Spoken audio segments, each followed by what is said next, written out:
नमस्कार। चुनाव आयोग ने आखिर देश भर में एसआईआर की घोषणा कर दी, कम से कम 12 राज्यों में। जैसा कि हम पहले कह रहे थे, बिहार केवल पहला कदम था। पूरे देश भर में एसआईआर लागू होना था, लेकिन वो एसआईआर कैसा होगा, इसके बारे में काफी कंफ्यूजन था। और आज चुनाव आयोग की प्रेस कॉन्फ्रेंस के बाद, जबकि डॉक्यूमेंट रिलीज हो गए हैं, अभी भी कई लोगों के मन में कंफ्यूजन है। तो इसलिए इस वीडियो का उद्देश्य है कि आपको समझाना, बताना कि ये नया एसआईआर क्या है, क्या अच्छाई है, क्या बुराई है, और इसके बारे में हमारी क्या प्रतिक्रिया होनी चाहिए। सबसे पहले आप सबको छठ की शुभकामनाएं। अब जब मैं बच्चा था तो मुझे पता भी नहीं था कि छठ क्या चीज होती है। राजस्थान में हुआ करता था, जेएनयू दिल्ली आके पता लगा कि छठ क्या होती है, लेकिन अब पूरे देश को पता लग गया। तो बिहार का जलवा अब पूरे देश में है। छठ की शुभकामनाएं आप सबको। शुरुआत एक मुहावरे से करता हूं। जो छठ में, जो एसआईआर में जो बदलाव आया है, पहला एसआईआर और अब जो दूसरा चरण एसआईआर का है, उसकी तुलना आप यूं कीजिए कि जो बम था वो अब बंदूक बन गया है। बम में क्या होता है, आप फेंकते हैं, बहुत जगह पे नुकसान होता है। जिनको आप चाहते हैं नुकसान करना उन्हें भी होता है, जिन्हें नहीं चाहते वहां पे भी होता है। बंदूक में क्या होता है, टारगेटेड होती है। जैसे आजकल के जमाने की टारगेटेड मिसाइल होती है ना, टारगेटेड, आपने तय किया यहां मारना है, बस उसी फ्लोर के ऊपर जाके नुकसान होगा, ना नीचे ना ऊपर। Targeted missile. तो जो एसआईआर में बदलाव हुआ है वो ये कि पहले का जो एक फूहड़ सा मोटा सा बम था, जिससे जिन लोगों को नुकसान पहुंचाना था उन्हें भी हो रहा था, दूसरों को भी हो रहा था। बीजेपी के समर्थकों को भी बहुत नुकसान हो रहा था, जिन्हें चुनाव आयोग नहीं करना चाहता था वो भी परेशान थे। वो बदल के अब एक टारगेटेड हथियार बन गया है, जिसका इस्तेमाल अब सावधानी से, केयरफुली होगा। इधर उधर बहुत ज्यादा नुकसान नहीं होगा, लेकिन हथियार अभी भी है और उतना ही खतरनाक है, कुछ मायने में पहले से ज्यादा खतरनाक है। वोटबंदी का चरित्र नहीं बदला है एसआईआर का। जो मूल बात है कि चुनाव आयोग इसमें दिखाएगा, चुनाव आयोग की प्रेस कॉन्फ्रेंस से ऐसा लगा कि भाई हमने तो इसमें कई सुधार कर दिए, कई चीजें आसान कर दी हैं। लेकिन मैं आपको बताऊंगा कि चुनाव आयोग ने अपने लिए आसान किया है। वोटर के लिए थोड़ी बहुत सहूलियत है, बहुत ज्यादा नहीं। आपको बताया जाएगा कि नहीं, ये तो हम वोटर लिस्ट में शुद्धि के लिए कर रहे हैं। इस शब्द का प्रयोग आज फिर सीईसी ने बार बार किया। ये सफाई के लिए नहीं हो रहा, ये सफाया करने के लिए हो रहा है। कुछ खास तरह के नामों को वोटर लिस्ट में निकालने की जो जिद है, उस पे चुनाव आयोग बरकरार है। तो जो इसका मूल चरित्र है एसआईआर का, मूल चरित्र वोटबंदी का, वोट काटने का, बहिष्कार का, एक्सक्लूजन का, वो चरित्र अब भी बरकरार है, ठीक वैसा ही है। पहले से, शायद पहले से ज्यादा पैना है। लेकिन पहले देखें, जो चुनाव आयोग ने कुछ राहत दी है, कुछ छूट दी है, उसके बारे में देखें कि ये क्या राहत है, क्या छूट दी है चुनाव आयोग ने, क्योंकि कुछ बदलाव तो हुए हैं। चुनाव आयोग ने बिहार से अपने मतलब की कुछ बातें सीख ली। अपने मतलब की ये कि भाई इतना हड़बड़ी में नहीं करना चाहिए। जैसे बिहार में किया, 24 घंटे के नोटिस पे आप करोगे तो जाहिर है गड़बड़ होगी। तो इसलिए अब चुनाव आयोग ने कई महीनों तक तैयारी की है, कई राज्यों में उतना हड़बड़ी में नहीं है। बीएलओ की ट्रेनिंग की जाएगी। और जो सबसे बड़ी चीज भी है कि 2002 की लिस्ट में किन लोगों का नाम था, किसका नहीं था, उसकी चुनाव आयोग ने इन 12 राज्यों में पहले से तैयारी कर ली है। तो कम से कम ये नहीं है जो बिहार में था कि पहले आदेश किया, उसके बाद लागू करने के तरीके सोच रहे थे। वो नहीं हो रहा है, इतना बदलाव हुआ है। तीसरा, जो दस्तावेजों का बोझ है वो कुछ कम हुआ है, दो मायने में कम हुआ है। पहला तो ये कि बिहार में एग्जेम्पशन शुरू में दिया था सिर्फ उन लोगों को जिनका अपना नाम वोटर लिस्ट में नहीं था। बाद में चुनाव आयोग को समझ आ गया कि भैया ऐसे करने से तो काम नहीं चलेगा, ऐसे तो सिर्फ 30-40% लोग निकलेंगे। फिर चुनाव आयोग ने चोर दरवाजे से दूसरों को भी एग्जेम्पशन देना शुरू किया, वो जिनके माँ पिता का नाम था, फिर उनको भी जिनका कोई भी रिलेटिव का नाम था, जिसके बारे में मैंने बोला है। अब चुनाव आयोग ने आधिकारिक रूप से यह कह दिया है कि अगर आपके किसी भी रिलेटिव का, आपका नाम 2003 में, 2002 से लेकर 2004 तक अलग अलग राज्यों में अलग अलग लिस्टें होंगी। 2002 से 2004 की लिस्ट में अगर आपका अपना नाम है तो आपको कोई डॉक्यूमेंट देने की जरूरत नहीं है। आपके माता पिता का नाम है तो जरूरत नहीं है। और अगर किसी रिलेटिव का है, किसी रिश्तेदार का है, हालांकि रिश्तेदार कौन हो सकता है इसकी परिभाषा स्पष्ट नहीं है। अ, दादा चाचा ताऊ तो हो सकते हैं, क्या मामा नाना भी हो सकते हैं, क्या सास ससुर भी हो सकते हैं। इसका बहुत इंपॉर्टेंट लीगल इम्प्लीकेशन है सास ससुर वाले मामले का। लेकिन फिलहाल सिर्फ ये चीज कि चुनाव आयोग ने इतना कह दिया है कि आपका कोई रिलेटिव भी यदि होता है तो आप उसे आप को अब डॉक्यूमेंट नहीं देने पड़ेंगे। और उसके आधार पे दावा किया है कि अब कम से कम 70-75% लोगों को कुछ देना नहीं पड़ेगा डॉक्यूमेंट। तो चुनाव आयोग ने पब्लिक के लिए भी सुविधा कर दी, अपने लिए भी सुविधा कर दी। दूसरा ये भी कि अ, शुरू के फेज में एन्यूमरेशन फॉर्म देते वक्त आपको कोई दस्तावेज नहीं देना पड़ेगा। बिहार में ये कहा गया था, लेकिन वहां भी चुनाव आयोग को हफ्ते भर में पता लग गया कि भैया ये तो नहीं होगा, तो चुनाव आयोग को प्रेस रिलीज देके कहना पड़ा कि नहीं नहीं, आप दस्तावेज मत दीजिए। अब चुनाव आयोग ने फॉर्मली ये बात कह दी है कि आपको दस्तावेज देने की कोई जरूरत नहीं है पहले पेज में। लेकिन होगा क्या, मैं बाद में उसमें आऊंगा। अब चुनाव आयोग कहता है कि अगर आपका किसी भी रिश्तेदार का नाम है ऑलरेडी तो आपका वहीं पे एक्सेप्ट हो जाएगा।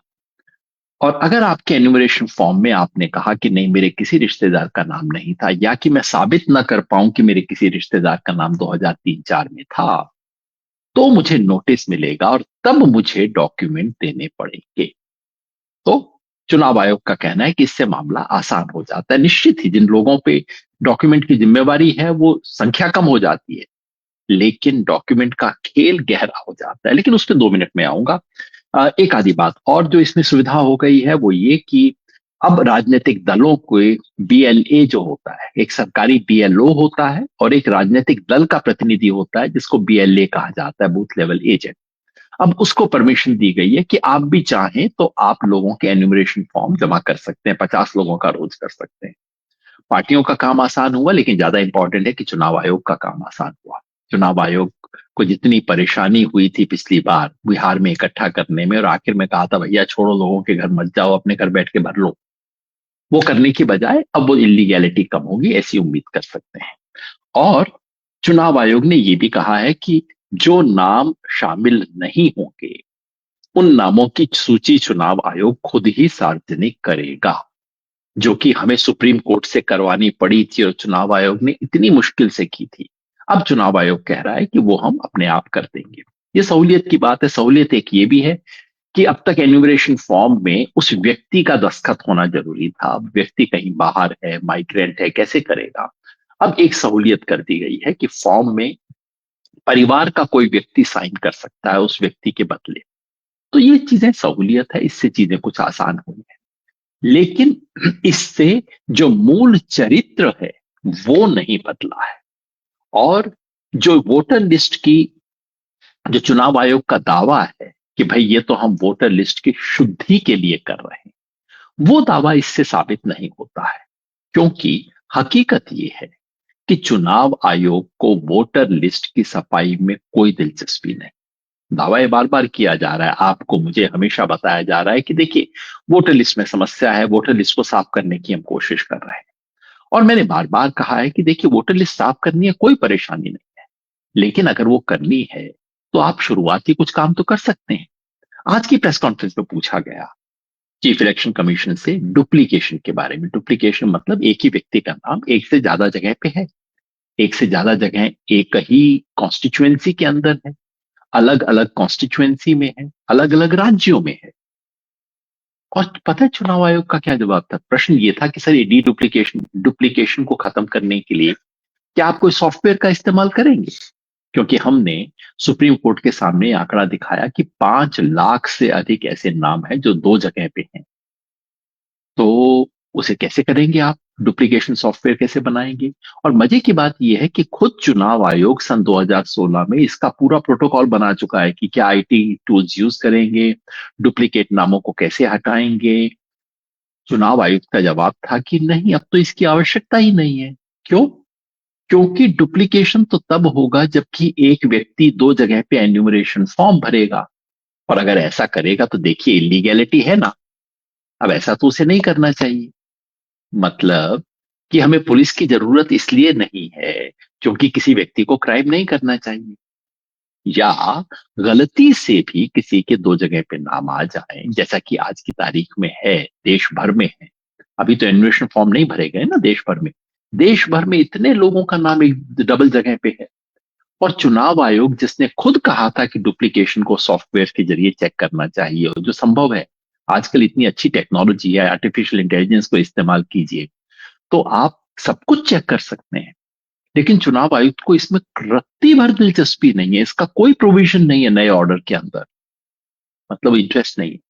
दूसरा है जंक नेम्स, मतलब नाम की जगह ब्लैंक, नाम की जगह सिर्फ मात्रा, आदमी के नाम की जगह औरत का नाम, उस व्यक्ति का नाम भी वही, उसके पिता का नाम भी वही, उसका नाम अपने पिता की जगह भी लिखा हुआ है, तमाम तरह की चीजें।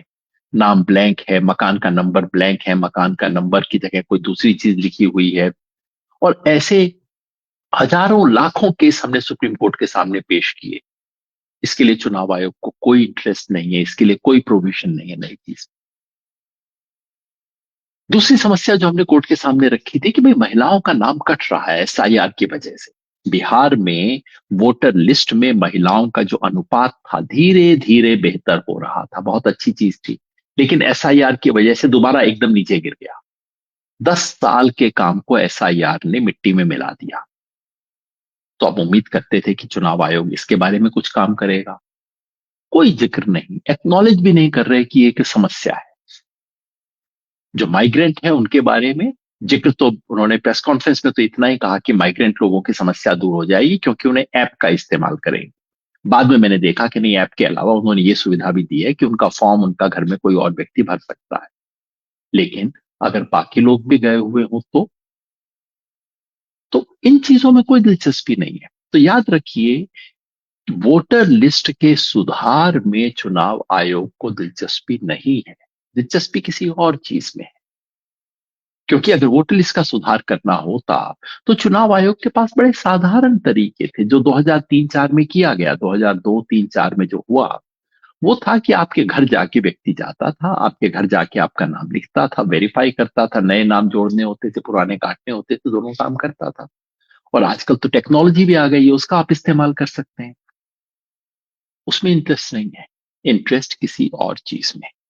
और उसी चीज पे मैं आपको ध्यान देना चाहता था कि एसआईआर का जो मूल स्वरूप है वो अब भी वोटबंदी का ही है, एक्सक्लूशनरी है। असली निशाना वही है, बाकी बातें हैं, बाकी सुंदर शब्द हैं, लेकिन असली खेल वही है। और ये बात बदली नहीं है, उसका मूल स्वरूप बदला नहीं है। और जो बुनियादी चीज क्या है, क्यों कहता हूं मैं मूल स्वरूप नहीं बदला है? क्योंकि 75 साल तक इस देश में वोटर लिस्ट पे नाम होना वोटर की जिम्मेवारी नहीं थी, सरकार आके लिखती थी नाम आपका।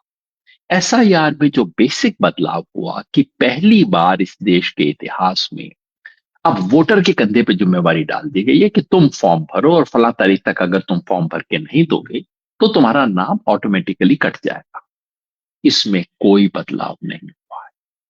और ये वो चीज है जहां जहां आप करेंगे 5-10% लोगों के नाम कटेंगे ही कटेंगे, क्योंकि जैसे ही लोगों के इस कंधे पे जिम्मेवारी डाली जाती है उसका नतीजा ये होता है कि कुछ लोग रह जाते हैं, खासतौर पे कमजोर लोग, खासतौर पे गरीब लोग, कम शिक्षित लोग, गांव के किनारे पे रहने वाले लोग, कम जानकारी वाले लोग अपने आप रह जाते हैं।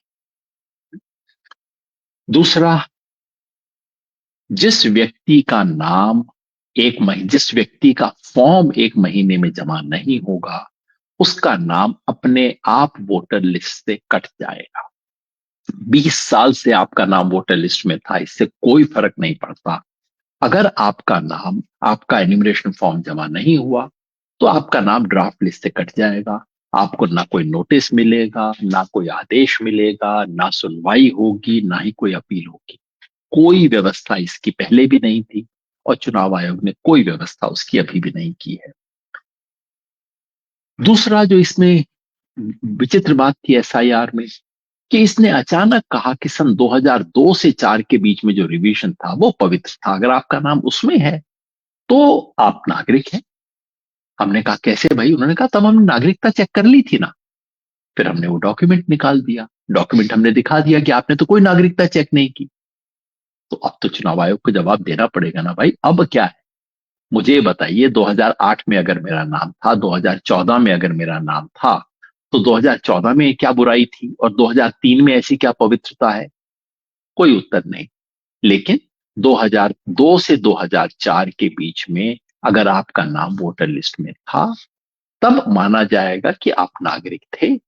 और अगर उसके बाद में था तो माना जाएगा कि आप नागरिक, आपको नागरिकता साबित करनी है। क्यों? कोई जवाब नहीं इसका चुनाव आयोग की तरफ से। तो ये इस मायने में फिर ये एक्सक्लूशनरी है।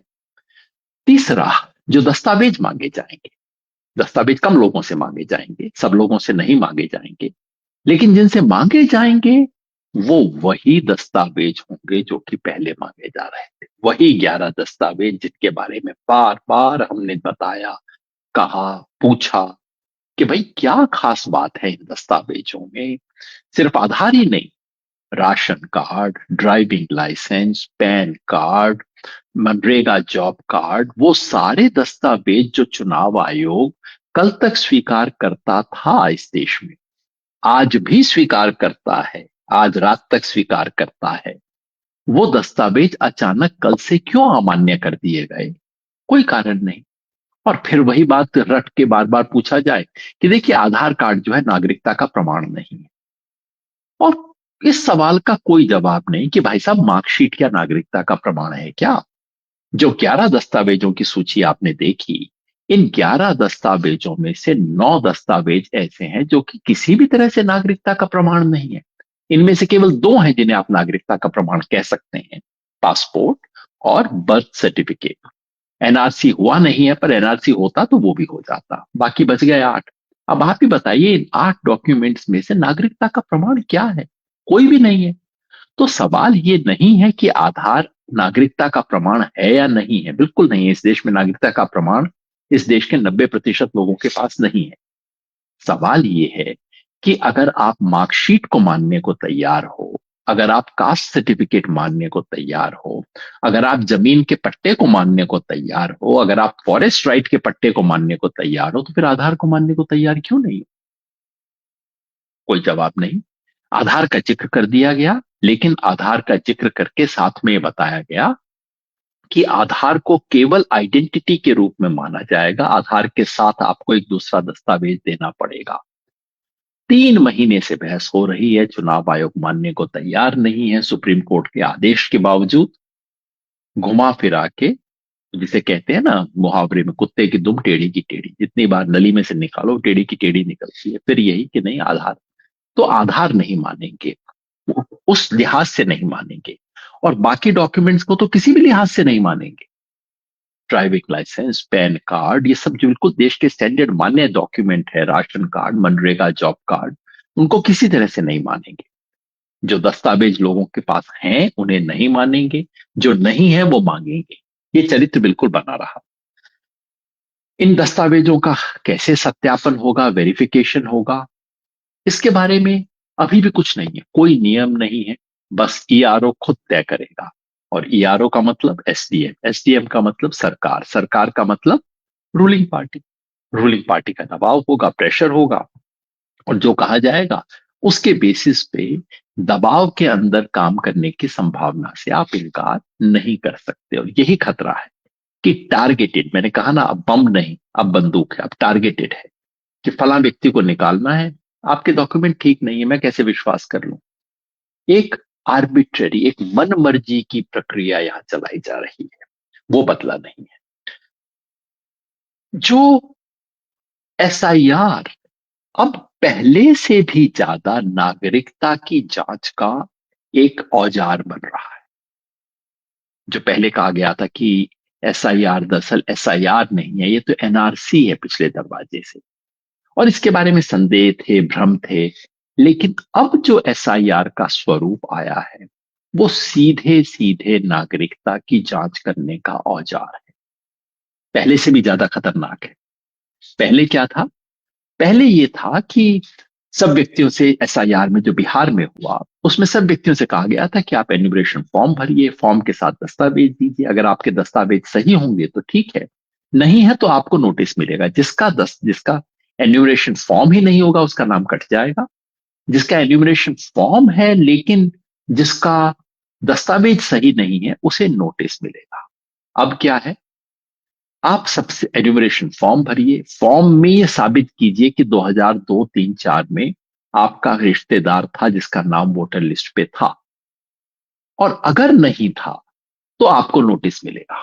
तो अब 20, 25, 30% चुनाव आयोग खुद कहता है हमने 75 से 80% लोग मैप कर लिए हैं, इसका मतलब है 20 से 25% लोगों को नोटिस मिलेगा। बंगाल में चुनाव आयोग के हिसाब से जो अखबारों की खबर है कि सिर्फ 55% नाम मैच हुए हैं, जिसका मतलब 45% लोगों को उसे ये मिलेगा, नोटिस मिलेगा। और नोटिस का मतलब अब आपको नागरिकता साबित करनी हो। तो एक मायने में पहले से भी ज्यादा खतरनाक है ये एसआईआर का राष्ट्रव्यापी स्वरूप, क्योंकि अब ये मुख्यतः नागरिकता की जांच करने का एक इंस्ट्रूमेंट बन रहा है। और मजे की बात क्या पता है? इतना फोकस नागरिकता पे, इतना फोकस कि भाई सिर्फ सिटीजन ही बन सकते हैं।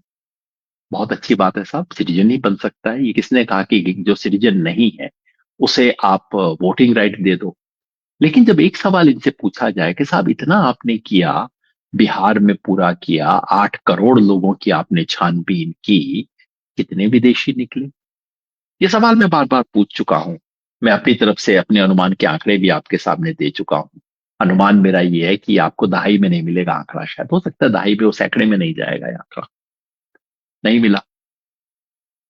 उसे आज भी चुनाव आयोग के पास कोई जवाब नहीं। तो सारा इंपॉर्टेंट चीज ये है, नागरिकता की जांच करेंगे। अच्छा, पूरे बिहार में कितने मिले आपको गैर नागरिक? नहीं नहीं, ये सवाल का उत्तर नहीं देंगे। आज बिल्कुल स्पष्ट जर्नलिस्ट ने, इंडियन एक्सप्रेस की दामिनी नाथ ने ये सवाल पूछा, और चुनाव आयोग, एक आज मुख्य चुनाव आयुक्त ने एकदम चुप्पी साध ली। ना हाँ ना ना, ना इस ये कहना कि इस सवाल का जवाब नहीं दूंगा, बस चुप। कोई आंकड़ा नहीं, कोई नहीं, पूरे देश पे लटका रखा है। कितनी गैर जिम्मेदारी की बात है। पूरा झारखंड का चुनाव इस पे किया गया, विदेशी विदेशी घुसपैठिए। फिर बिहार में विदेशी घुसपैठिए। चलिए झारखंड में तो कोई एसआईआर नहीं हुआ था, बिहार में तो आपने छलनी लगा ली, एसआईआर कर लिया। अब बता तो दीजिए कितने? कोई जवाब नहीं।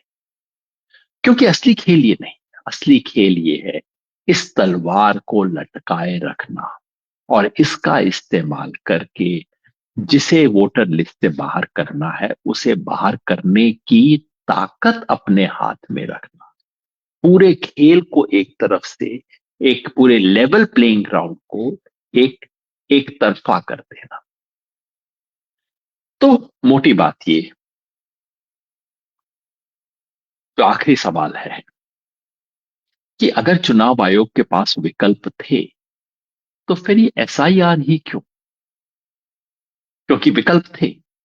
याद रखिए, जो मैंने आपको दस्तावेज दिखाया था 2002-3 का, सुप्रीम कोर्ट में भी जो हमने पेश किया था, यह दस्तावेज है जो कि 2002-3 में जिसके आधार पे ऐसा ऐसा इंटेंसिव रिवीजन किया गया था। अगर चुनाव आयोग ठीक वही प्रक्रिया कर ले, कोई ऐतराज नहीं, आप कर लीजिए ना। मैं दोबारा स्पष्ट कर दूं, वोटर लिस्ट में संशोधन हो, इस पर कोई ऐतराज नहीं है, होना चाहिए। आप गहन परीक्षण करना चाहें जरूर कीजिए। मृत लोगों को, अवैध लोगों को, घुसपैठियों को निकालना चाहें जरूर निकालिए, लेकिन वो करने के आपके पास स्टैंडर्ड तरीके हैं, उसका इस्तेमाल क्यों नहीं कर रहे आप? सीधा सा तरीका है कि आप हाउस टू हाउस विजिट कीजिए, जो कि पहले भी 2002-3 में हुआ था। जिनके नाम जोड़ने हैं जोड़िए, काटने हैं काटिए, और जिन पर विशेष शक हो उनसे दस्तावेज मांग लीजिए। जिसकी नागरिकता के बारे में शिकायत मिले उसकी जांच कर लीजिए। और आजकल कंप्यूटर का इस्तेमाल कीजिए, आर्टिफिशियल इंटेलिजेंस का इस्तेमाल कीजिए, और सारी वोटर लिस्ट को ठीक कर लीजिए। ये तो हो नहीं सकता ना कि बिहार की वोटर लिस्ट में कन्नड़ और तमिल में लिखे हुए नामों, जो कि हमने सुप्रीम कोर्ट में दिखाए, मैंने कोई गंभीरता नहीं है इसके बारे में। जो करना चाहिए वो नहीं करेंगे, और जो नहीं करना चाहिए वो जरूर करेंगे। सो कुल मिलाकर ये जो एसआईआर का दूसरा चरण आया है, उसमें कुछ सहूलियत है, कुछ आसानी है। देखने में लगेगा कि हाँ, पहले से तो बेहतर है। जितना बदहवासी, जितनी बद इंतजामी बिहार में हुई थी वैसी तो नहीं। लेकिन याद रखिए, ये तो चुनाव आयोग की सहूलियत के लिए, मेरी आपकी सहूलियत के लिए नहीं है। ये जो औजार है, ये जो हथियार है, क्योंकि ये वोटर लिस्ट की सफाई के लिए नहीं, सफाई के लिए बना है। ये एक हथियार है। इसलिए फिर मैं वही कहूंगा, एसआईआर जन विरोधी है, एसआईआर संविधान विरोधी है, एसआईआर लोकतंत्र विरोधी है। ये जो मूल चरित्र है एसआईआर का, ये नहीं बदला है। और जब तक ये चरित्र नहीं बदलता एसआईआर का, एसआईआर का विरोध होगा, करना पड़ेगा। क्योंकि इस देश के संविधान की मूल भावना ये है कि सब व्यक्तियों को वोट देने का अधिकार हो। एसआईआर सार्वभौम वयस्क मताधिकार, एडल्ट यूनिवर्सल एडल्ट फ्रेंचाइज का जो यूनिवर्सल शब्द है, उसमें कटौती, कैंची चलाने की प्रक्रिया है। और जिसे जिसे इस देश के संविधान में विश्वास है, उसे इसी निष्कर्ष को दोहराना पड़ेगा कि एसआईआर संविधान विरोधी है, जन विरोधी है, लोकतंत्र विरोधी है। और ऐसे एसआईआर का विरोध करना, ऐसे एसआईआर के खिलाफ खड़े होना संवैधानिक लोकतांत्रिक तरीके से हमारा अधिकार है और कर्तव्य भी। शुक्रिया।